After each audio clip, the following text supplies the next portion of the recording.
ప్రక్రియ ఉన్నదో మ్యాపింగ్ జరుగుతూ ఉన్నదో ఈరోజు వీర్నపల్లి మండలంలోని గర్జనపల్లి తర్వాత వీర్నపల్లి ఈ యొక్క గ్రామాల యొక్క పరిస్థితి ఏ విధంగా ఎన్నికల ప్రక్రియ సక్రమంగా జరుగుతుందా లేదా అని చూడడానికి ఇక్కడ రావడం జరిగింది. మా బిఎల్ఏలు కానీ ఆ తర్వాత ఇక్కడ ఉన్నటువంటి పరిస్థితుల్లో దాదాపు 80% పైన మ్యాపింగ్ జరిగింది. ఇప్పటి వరకు ఫామ్లు ఇవ్వడం జరిగింది.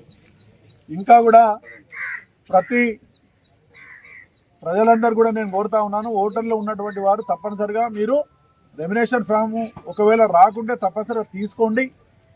ఒకవేళ తీసుకున్న వాళ్ళు తప్పనిసరిగా నింపి ఆ బిఎల్ఓకి అప్పయిపోయేటువంటి కార్యక్రమం చేయండి. బిఎల్ఓకు సహాయకారిగా మా పక్షాన కూడా బిఎల్ఏ బూత్ లెవెల్ ఏజెంట్ ప్రతి బూత్ దగ్గర హెల్ప్ డెస్క్లు పెట్టి ఈ యొక్క కార్యక్రమాన్ని నిర్వహిస్తూ ఉన్నారు.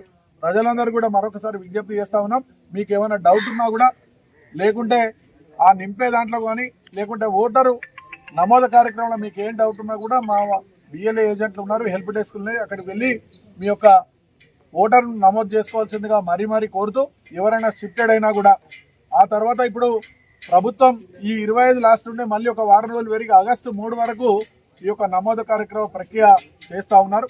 మా ఏజెంట్లకు కానీ ఇక్కడ ఉన్నటువంటి మా కాంగ్రెస్ నాయకులకు అందరికీ కూడా నేను విజ్ఞప్తి చేస్తూ ఉన్నాను, మనం సెప్టెంబర్ 30 వరకు కూడా ప్రతి ఓటర్ను అప్రమత్తంగా ఉండి నమోదు చేసే కార్యక్రమం ఈ 3 లోపల వేయాలి.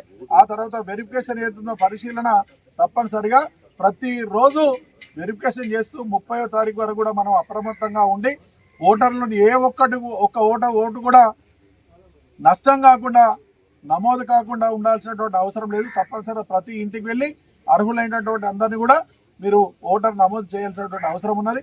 ఇది 30 తారీఖు వరకు కూడా మీరు వెరిఫికేషన్ చేయాల్సిందిగా మా వాళ్ళందరినీ కూడా కోరుకుంటూ, అలాగే ప్రభుత్వ పరంగా ఇక్కడ ఉన్నటువంటి వీర్నపల్లి మండలంలో ఇప్పటి వరకు దాదాపు 200 ఇందిరమ్మ ఇండ్లు, ఆ తర్వాత 608 రేషన్ కార్డులు ఇక్కడ ఇచ్చి ఇక్కడ అంటే ఇదివరకు గతంలో ప్రభుత్వం ఏదైతే ఉన్నదో 10 సంవత్సరాల బీఆర్ఎస్ పాలనలో కనీసం ఒక్క రేషన్ కార్డు ఇచ్చినటువంటి పాపన ఓలే.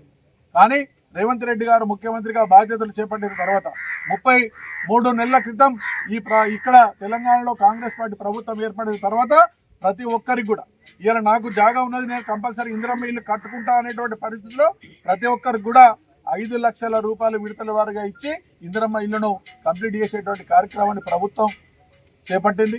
అలాగే రేషన్ కార్డు లేనటువంటి ప్రతి నిరుపేదకు కూడా ఇలా ప్రతి ఒక్కరు కూడా రేషన్ కార్డు ఇచ్చుకుంటూ వారికి 6 కిలోల సన్నబియ్యం ఇస్తా ఉన్నది ప్రభుత్వం. అలాగే ఇలా 200 యూనిట్ల ఏదైతే కరెంటు ఉన్నదో దానికి ఉచితంగా ప్రతి ఒక్కరు కూడా ఉచితంగా కరెంటు ఇవ్వడం జరుగుతూ ఉన్నది. అలాగే రైతులందరూ కూడా ఈరోజు ఏదైతే రైతు బంధు ఉన్నదో ఆ రోజు బీఆర్ఎస్ ప్రభుత్వం ఇచ్చిన దానికన్నా కాంగ్రెస్ మేనిఫెస్టోలో కాంగ్రెస్ పార్టీ ఏదైతే ఇచ్చిందో ఇలా 6,000 రూపాయలు ప్రతి ఎకరాకు రైతు బంధు ఇచ్చినటువంటి ఘనత ఇలా రేవంత్ రెడ్డి గారు ముఖ్యమంత్రి గారి యొక్క ప్రభుత్వం, కాంగ్రెస్ ప్రభుత్వం ఏదైతే మాట ఇచ్చిందో మాట ఇచ్చిన మాట ప్రకారం ఇచ్చిన మాటనే కాకుండా ఇవ్వని ఏవైతే ఉన్నాయో అన్ని కూడా ప్రజలకు అవసరం ఉన్నట్టు ఇలా మహిళా సాధికారత కోసం వాళ్ళను మహిళలను కోటీశ్వరులు చేసేటువంటి విధంగా వాళ్లకు పరిశ్రమలను ఆధారంగా వారికి అన్ని కూడా ఇవ్వడం జరుగుతూ ఉన్నది. ఇవాళ వాళ్ళ మహిళా గ్రూపుల ద్వారా బస్సులను వాళ్ళకు ప్రొవైడ్ చేయడం, బస్సులు వాళ్ళ పేరు మీద ఆర్టీసీలు నడిపేయడం, లేకుంటే రైస్ మిల్లు వారికి ఇవ్వడం, ఈ విధంగా ఎన్నో కార్యక్రమాలు. ఇలా 10 సంవత్సరాల బీఆర్ఎస్ పాలనలో మహిళలకు కనీసం వారికి పావల వడ్డీ ఇచ్చినటువంటి పాపన ఓలే. ఇలా పావల వడ్డీ చెక్ల ద్వారా ఇచ్చుకుంటూ మళ్ళీ వాళ్ళు 10 లక్షల నుంచి 20 లక్షల రూపాయలు వాళ్ళకు వడ్డీ లేని రుణాలు ఇస్తున్నటువంటి ఘనత ఇలా కాంగ్రెస్ పార్టీ. కాబట్టి మీరందరూ కూడా ఈ విధంగా ప్రభుత్వ పథకాలన్నీ కూడా వినియోగించుకొని రేపు ఏదైతే ఓటు ప్రక్రియ జరుగుతున్నదో ప్రజలందరికీ కూడా మా ఇక్కడ ఉన్నటువంటి ప్రజలందరూ కూడా మరొకసారి విజ్ఞప్తి చేస్తున్నా, తప్పనిసరిగా మీ ఎన్యుమరేషన్ ఫామ్ నింపి ఓటును జాగ్రత్తగా మీరు నమోదు చేసుకోవాల్సిందిగా మరీ విజ్ఞప్తి చేస్తా ఉన్నాను.